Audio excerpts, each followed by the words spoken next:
नमस्कार, जय हिंद, जय छत्तीसगढ़। मैं हूं नजरुल खान, छात्र पालक संघ अध्यक्ष होने के नाते आप लोगों के सामने एक बार फिर लाइव आपके सामने आया हूं। एक वीडियो के माध्यम से आप लोगों को एक बात बताना चाहता हूं कि अभी कोरोना काल जैसे देख रहे हैं आप, पूरे देश में फिर से बढ़ रहा है। कोरोना काल के केसेस बहुत कोरोना संक्रमण के केसेस सामने आ रहे हैं। उसके बाद भी स्कूल मनमानी तरीके से स्कूल खोल रहे हैं और पेरेंट्स के दिमाग में ये शंका है कि स्कूल भेजें या ना भेजें। कई पेरेंट्स जो है अपने बच्चों को इस तरीके से स्कूल भेज रहे हैं जैसे वो बच्चों से बोर हो चुके हैं, बच्चों से थक गए हैं, इसलिए वो चाहते हैं कि उनके बच्चे अब स्कूल चले जाएं। वो जरा भी ये सोचने का प्रयास नहीं कर रहे हैं कि अगर उनका बच्चा मर जाता है तो फिर वो किसे स्कूल भेजेंगे। और कई पेरेंट्स ये सोचते हैं कि उनके बच्चे का साल खराब हो जाएगा, उनके बच्चे फेल हो जाएंगे, बहुत सारी चीज़ें हैं। तो मैं आपको बताऊं, आपके साथ जो आप सोच रहे हैं हर वो चीज हो सकता है, क्योंकि आप डरपोक हैं, आप बुजदिल हैं, आपके अंदर दम नहीं है कि आप अपने बच्चों के स्कूल के शिक्षा माफियाओं से लड़ सकें। जब से स्कूल खुला हुआ है आप पीछे जाएंगे तो आपको पता चलेगा कि स्कूल ने आपको फीस के नाम पे लूटा, आपको हर साल किताबों पे लूटा, दलाली खाई किताबों पे स्कूल वालों ने, ड्रेस पे दलाली खाई। उसके बाद भी इन पर कोई नकेल नहीं कसी जा रही है, क्योंकि आपने अपने क्षेत्र से जिस भी व्यक्ति को महापौर चुना है, विधायक चुना है, पार्षद चुना है, या तो इन लोगों की औकात नहीं थी कि उस शिक्षा माफिया का विरोध कर सके, या इन लोगों के द्वारा उनसे दलाली खाकर उनको संरक्षण दिया गया है और पालकों और छात्रों का शोषण उनके साथ मिलकर किया गया है।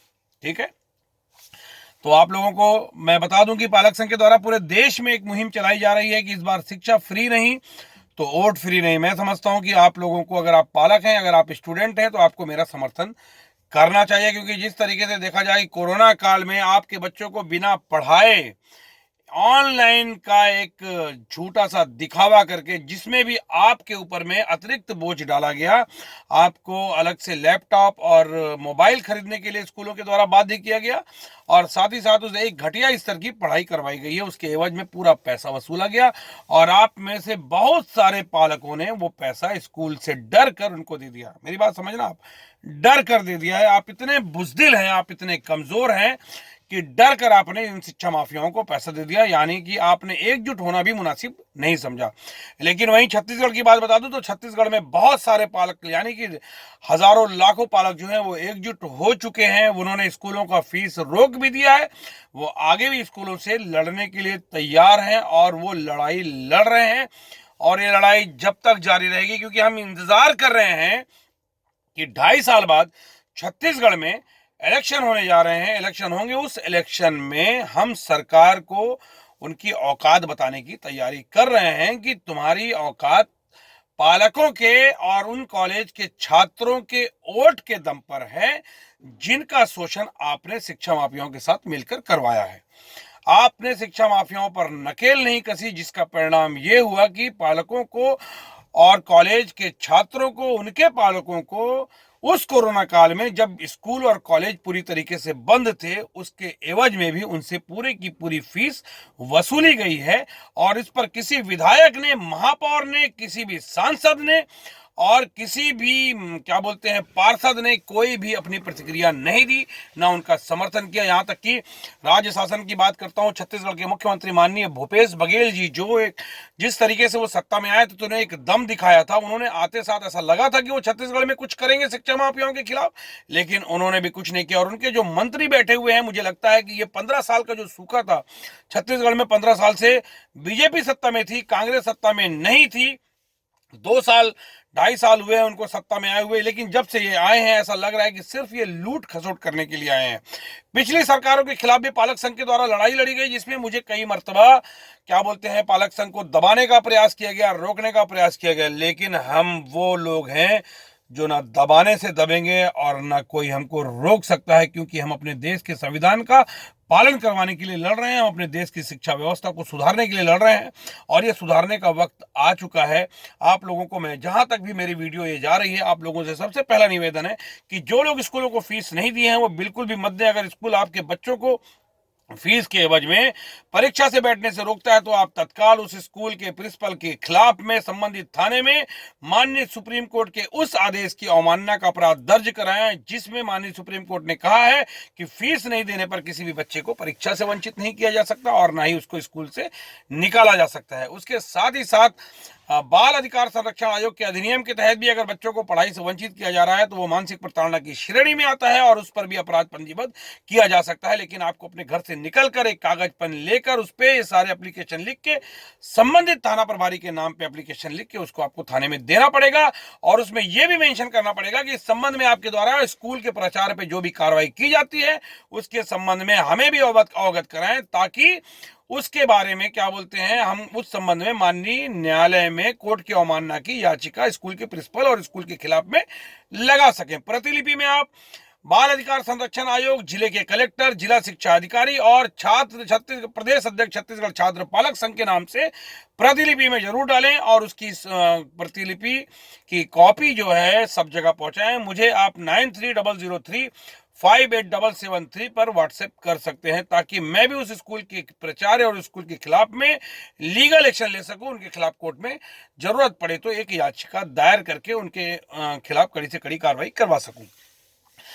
ये कानूनी मसला हो गया, ये हो गया कोर्ट का पक्ष, ये हो गया कि हम लोगों को जब हमारा कोई नहीं सुनेगा तो हमको क्या करना चाहिए। लेकिन सबसे पहले आपको एक बात बता देना चाहता हूं कि हम लोग अगर स्कूल की मनमानी को रोकना चाहते हैं तो सिर्फ 1 घंटे के लिए आप मेरे साथ दे दें, बस 1 घंटे के लिए। मैंने कहा ना, सिर्फ 1 घंटे के लिए।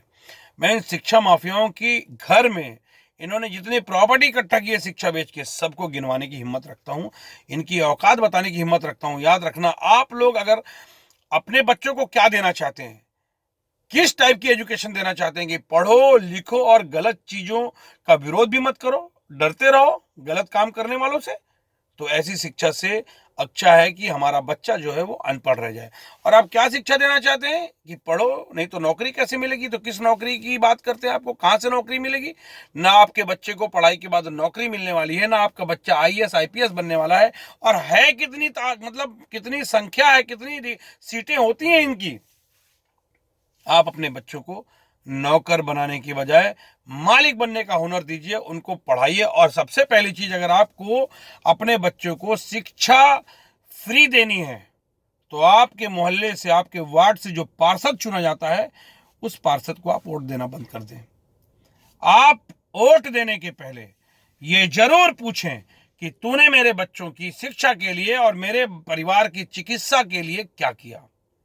अगर जवाब आपको संतुष्टिपूर्ण मिलता है तो बिल्कुल वोट दीजिए, और नहीं मिलता है तो उस व्यक्ति को बिल्कुल भी वोट न दें। आप वोट देते समय ये जरूर सोचो कि वो आपका रिश्तेदार नहीं होना चाहिए। ये अगर वो आपका कोई भी हो, कितना भी खास हो, आप वोट देते समय सिर्फ अपने बच्चों का और अपने परिवार का ध्यान रखिए कि मेरे परिवार को जब अस्पताल में जूझना पड़ रहा था तब कौन मेरे साथ था, कोई था नहीं था। जब स्कूलों में आपके बच्चों को लूटा जा रहा था तब उस वक्त कोई था, तो भी आपके साथ कोई खड़ा नहीं था, ना आपका विधायक, ना आपका पार्षद, ना आपका महापौर, ना ही आपका कोई मंत्री, ना आपकी सरकार।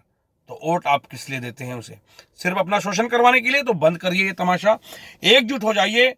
और आपको मैं बता दूं, दिल्ली एक बहुत बड़ा उदाहरण है जहां पर 2 दिग्गज पार्टियों को खत्म करके वहां की जनता ने एक ऐसे व्यक्ति को जिसका नाम पूरा देश कभी सुना भी नहीं था, उस व्यक्ति को वहां मुख्यमंत्री पर बैठा दिया।